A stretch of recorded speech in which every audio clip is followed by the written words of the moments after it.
I found Whistler and Gretchen. She said Sarah's still alive. What's up team? Selamat datang di channel kita, channel Time Review, di mana kita akan membahas review alur cerita dari berbagai film. Kali ini kita akan melanjutkan season keempat dari serial film Prison Break. Bagi teman-teman yang penasaran bisa lihat season ketiga di channel ini ya. Sebelumnya minta bantuan teman-teman ya untuk spam komentar ke channel GS Dujawe, karena channel itu mencomot konten kita.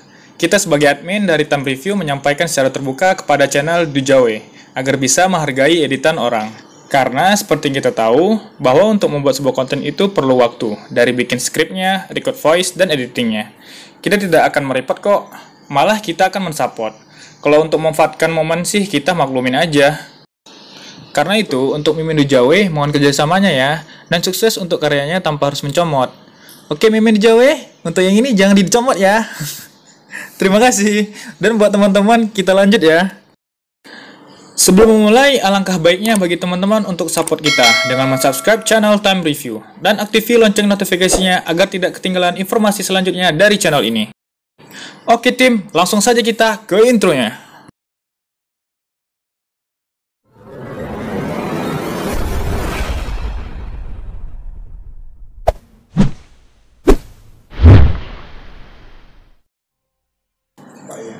Scene dimulai di Los Angeles beberapa waktu setelah pelarian mereka di zona. Terlihat Gretchen, James, dan Mahon yang sedang melancarkan aksinya mencuri sebuah kartu. Gretchen menegaskan ke James, cukup ambil dan berikan langsung ke Gretchen. Kartu apakah itu? Sampailah mereka di sebuah hotel di mana tidak jauh dari sana ada Michael yang memantau mereka. Dan kemudian Michael pun beraksi juga dengan menyamar untuk masuk ke dalam hotel tersebut. Saat di dalam, ternyata James sedang melakukan transaksi kepada seseorang yang menjual kartu itu dengan seharga senilai 50 juta dolar. Si penjual itu pun mengatakan berhati-hatilah karena company akan merebutnya kembali. Setelah kartu itu diterima, James pun membunuh si penjual tersebut dan pengawalnya. Kemudian keluar, di mana saat itu ia diikutin oleh Michael. Ternyata, James sedang mengkopi kartu itu tanpa sepengetahuan Gretchen. Ketika menunggu, Michael pun datang dan menanyakan di mana Gretchen. Sesaat Gretchen pun datang dan Michael menodong Gretchen di sana. Sempat tegang di sana, di mana Gretchen pun jujur mengatakan bahwa Sarah masih hidup. Saat itu ia berhasil kabur dan untuk menjamin rencananya, Gretchen memalsukan jasad yang menyerupainya. Pendengar itu pun Michael mulai ragu di sana dan mereka pun pergi setelah polisi datang ke hotel tersebut karena ditemukan ada korban penembakan di sana. Besoknya di suatu tempat, Gretchen dipanggil oleh si Jonathan Kranz, ketua dari company. Ia mengatakan bahwa kartu yang ia dapat kemarin merupakan duplikat. Gretchen yang nggak menyadari itu pun akan dieksekusi di sana atas kelalaiannya oleh agen baru bernama Matthew. Beralih ke Lincoln yang ditelepon Michael. Ia mengabarkan bahwasanya penjara zona kebakaran. T-Bag, Bellick, dan Sucre melarikan diri dari sana. Michael sempat terkejut mendengar Sucre ada di sana. Michael pun memastikan apa yang Lincoln lihat di dalam paket saat itu. Karena Gretchen mengatakan bahwa Sarah masih hidup. Di suatu perbatasan, terlihat di sana Bellick dan Sucre yang turun dari truk. Di situ mereka sudah ditunggu untuk dijemput oleh ibunya Bellick. Mom, I told you, don't worry, you'll make it there. Di scene ini, Michael sedang mengecek situs yang mereka sempat gunakan untuk berkomunikasi di season kedua. Setelah ia mengecek, di sana ada pesan dari Sucre yang mengetahui informasi tentang Sarah, di mana setelah mendatangi lokasi yang ia janjikan, ternyata pesan itu sebenarnya dari Mahon. Michael sempat menyinggung James, namun Mahon pun mengatakan ia tak seburuk yang Michael kira, karena sebenarnya ia dan James sedang bekerja sama melawan company. Saat menyinggung Gretchen, Mahon pun mengatakan Gretchen sudah mati. Oh, Gretchen's dead. She never showed up. Di sana Mahon menjelaskan sedikit tentang kartu yang sebelumnya James duplikat, di mana mereka menyebutnya dengan Sila. Karena itu merupakan buku pentingnya company. Di dalamnya berisi data dan informasi penting tentang rahasia company. Michael di sana pun terlihat tak peduli karena ia hanya ingin tahu keberadaannya Sarah. Mahon pun mengatakan bahwa James tahu sedikit info tentang itu. Dan mereka pun bertemu. Di sana James menunjukkan Sheila yang asli dan mengatakan langkah selanjutnya ialah mereka harus bisa menerobos gedung yang dijaga ketat. Dan ia membutuhkan bantuan Michael di sana. Ia juga sempat menyinggung bahwa bukunya tertinggal di sana dulu bisa mempermudah rencana penerobosan. Namun karena itu sudah hilang, James pun masih bisa mengupayakan cara lainnya. Michael pun menghiraukannya dan menanyakan Sarah, di mana James hanya mendapatkan sedikit info bahwa Sarah sempat membeli tiket ke Chicago. Seketika itu ada tembakan yang mengenai kepalanya James dari belakang. Ternyata itu adalah Agent Matthew. Michael dan Mahon pun kabur di sana, di mana Agent Matthew mendapatkan kembali kartu Sheila-nya.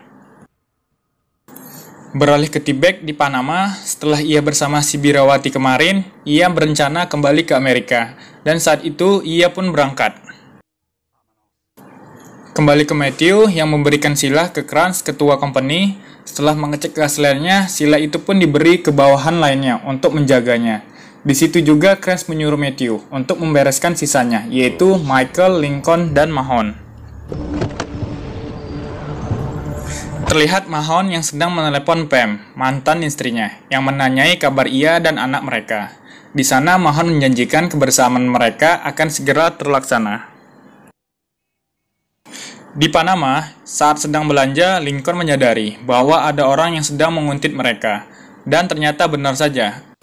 Terjadilah perkelahian di sana. Lincoln berhasil membunuh orang itu, namun ia tertangkap oleh polisi di sana. Kembali ke Pam, mantan istrinya Mahon yang didatangin Matthew di rumahnya. Setelah mengatakan bahwa ia tidak tahu mengetahui Mahon, ia pun dibekap di sana.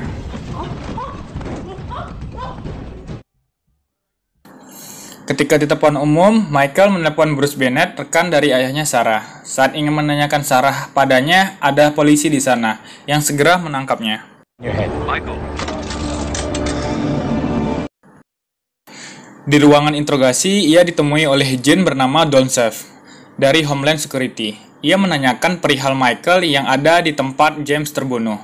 Ia menjelaskan siapa James dan tugas untuk mendapatkan Sheila tersebut. Di sana Michael ditawarkan kebebasan jika tugas ini mau diambil dan berhasil dilakukan.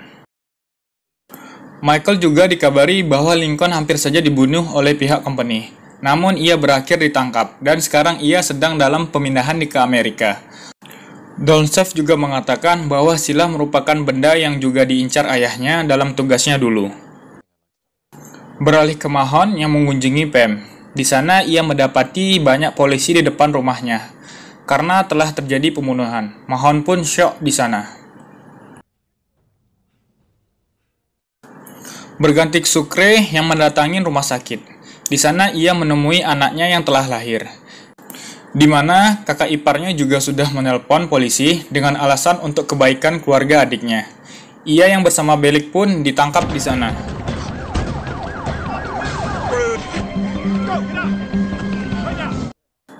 Lincoln pun dipindahkan dan bertemu Michael. Di sana, Doncev pun menjelaskan kembali rencananya. Di sana mereka pun akan dibantu oleh napi lainnya, yaitu Sucre, Bellick, dan Mahon. Michael dan Lincoln pun masih mempertimbangkannya. Sesaat mereka telah dijamin kebebasannya oleh seseorang, di mana karenanya Doncev pun tidak lagi memiliki alasan lain untuk memberi tawaran tadi ke mereka. Ternyata orang yang menjamin mereka itu adalah Bruce Bennett. Di sana segera mereka merujuk ke suatu tempat. Setibanya di sana ada Sarah yang telah menunggu. Sarah ternyata benar masih hidup. Michael dan Sarah pun peluk haru. Pada malam harinya, mereka pun melepas rindu. Di sana, Sarah menunjukkan juga bekas penyiksaan company kepadanya. Sebelum sesaat ada sebuah tembakan yang menyerang mereka. Ternyata itu dari Agent Matthew. Segera mereka mencari tempat yang aman. Di situ Michael mengatakan mereka tidak akan berhenti kecuali kita menghentikan mereka. Dan saat itu juga Michael menyetujui tawaran Doncev. Yeah. We're in. Keesokan harinya, Michael pun bertemu dengan yang lain. Di sana, setelah sempat mendengar bahwa bukunya James memiliki info penting dalam rencana penerobosan. Bellick pun mengatakan bahwa buku itu sekarang dipegang oleh T-Bag.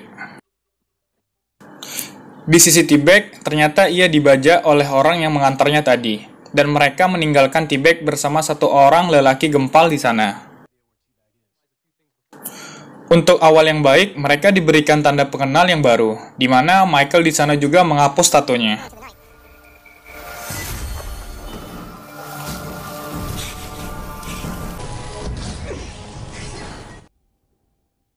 Sampailah di mana mereka akan terbang menuju Los Angeles. Sebelum itu, Agen Downsave mengatakan bahwa yang mereka lakukan ini merupakan misi penting untuk menghilangkan ancaman negara. Dan episode kali ini pun diakhiri dengan mereka yang masuk satu persatu ke dalam pesawat.